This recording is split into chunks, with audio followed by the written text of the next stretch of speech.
Bonjour. Ceci était une démonstration du logiciel que j'ai conçu pour un traiteur qui lui permet de gérer sa traçabilité ainsi que ses commandes fournisseurs et sa facturation. Alors, comme vous le voyez déjà, il y a euh, un module d'authentification qui permet de gérer l'accès au logiciel. Donc, on va rentrer avec un login admin. Voilà, l'ensemble des fonctionnalités sont regroupées sur un écran, chacune ayant donc sa propre icône. Nous allons directement au but. Donc vous voyez effectivement sur la gauche la gestion de stock à travers la réception des marchandises. Donc je passe rapidement là-dessus, mais effectivement la personne peut gérer ses produits. Voilà. Il gère ses recettes, il gère ses préparations. Donc là, on est vraiment dans la constitution des produits. Ce qui est plus intéressant pour vous, Monsieur Lacaille, c'est effectivement essentiellement la partie commande, article et facturation. Alors, commande, article et facturation, on arrive sur un module de gestion des commandes, client donc. La création d'une nouvelle commande s'obtient en cliquant sur un bouton. Par défaut, vous avez sur la date d'aujourd'hui. Vous allez sélectionner votre client. Vous allez sélectionner votre commercial. Puis sélectionner les différents produits. Là, on n'est pas encore au niveau du stock, on est vraiment au niveau de la proposition des types de produits. Si je choisis du pâté de tête, par exemple, c'est à droite que je vais voir apparaître les différents numéros de lot. Donc, il suffit après de sélectionner le numéro de lot que je veux choisir pour le client. Par défaut, la quantité totale à disposition s'affiche. Je peux très bien vouloir uniquement une partie de celle-ci, donc on va dire 25, avec une remise en pourcentage sur le prix hors taxe de 5%. J'ajoute à la commande.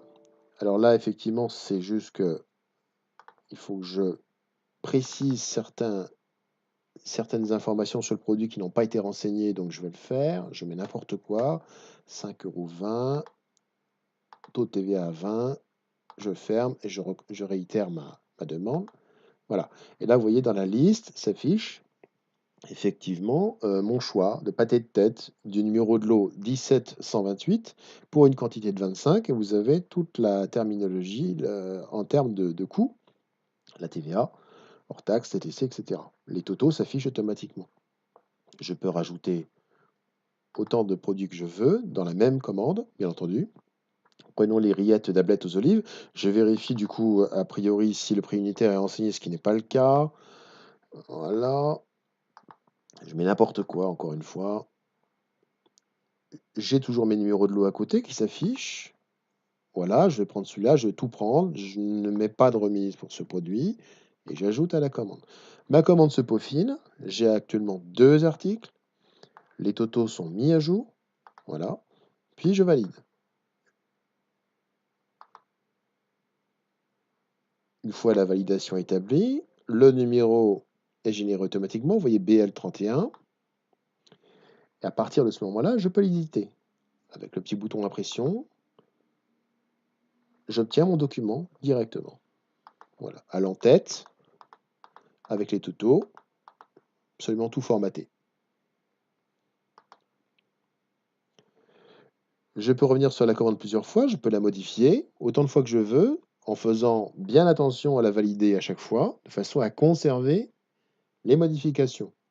Une fois que ma commande est faite, je sais que je ne reviendrai pas dessus, que je ne la rééditerai pas, à ce moment-là, je clique sur la commande est livrée,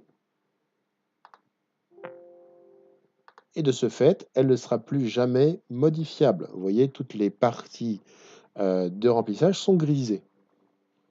À partir de ce moment-là, cette commande est facturable. Si je ferme cet écran et que je pars dans la facturation, je peux créer une nouvelle facture. En créant cette nouvelle facture, je vois apparaître tout de suite les BL qui sont à disposition, qui ont été donc figés, donc validés définitivement, non modifiables. Et je dis voilà, c'est celui-ci que je veux. Je vais le facturer, je vais éditer la facture, je donne la date, je facture les BL sélectionnés. Je mets oui. À partir de ce moment-là, il m'a pré-rempli la facture avec tous les éléments. Je peux la valider. La facture est faite. La numérotation, c'est faite. F24. À partir de ce moment-là, c'est un peu le même système que pour les commandes. J'appuie sur mon bouton impression et j'obtiens ma facture. Voilà. De la même manière que pour les commandes, je peux modifier ma facture, rajouter, vous voyez, il y a un petit bouton plus à droite, à côté de contenu de la facture. Je peux rajouter des lignes supplémentaires, comme je viens de le faire. Voilà, avec un prix, des quantités.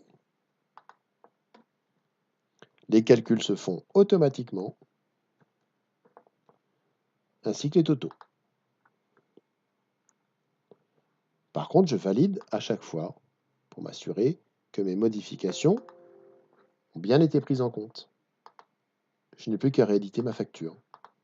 Et on voit effectivement que la ligne divers autres est apparue avec ce que je viens de lui écrire. Donc le module commande et facture est assez souple. Il a été fait sur mesure. Il n'y a absolument rien de standardisé. Et ça lui mène, lui, par la suite, à un certain nombre d'analyses. Donc, par exemple, effectivement, il y a un bouton qui est là, qui lui permet d'avoir un suivi des règlements par client, par commercial. Il suffit de filtrer. Voilà. Et là, vous avez toutes les factures réglées, non réglées, etc. Là, il n'y a pas beaucoup de contenu puisqu'il s'agit d'une version test. Et pour lui, en tout cas pour sa propre utilisation, il a un module de traçabilité assez poussé qui lui permet d'avoir la cartographie de ses produits, ce qui n'a rien à voir effectivement avec la facturation, mais je voulais vous le montrer. Une cartographie de ses produits qui lui permet éventuellement de retrouver avec précision les lots qui ont joué un rôle dans une commande, ainsi que leur composition, comme vous le voyez. Voilà, je pense que c'est à peu près tout. Je vous envoie cette vidéo et je pense que vous aurez peut-être des idées à partir de là. Voilà, à très bientôt. Au revoir.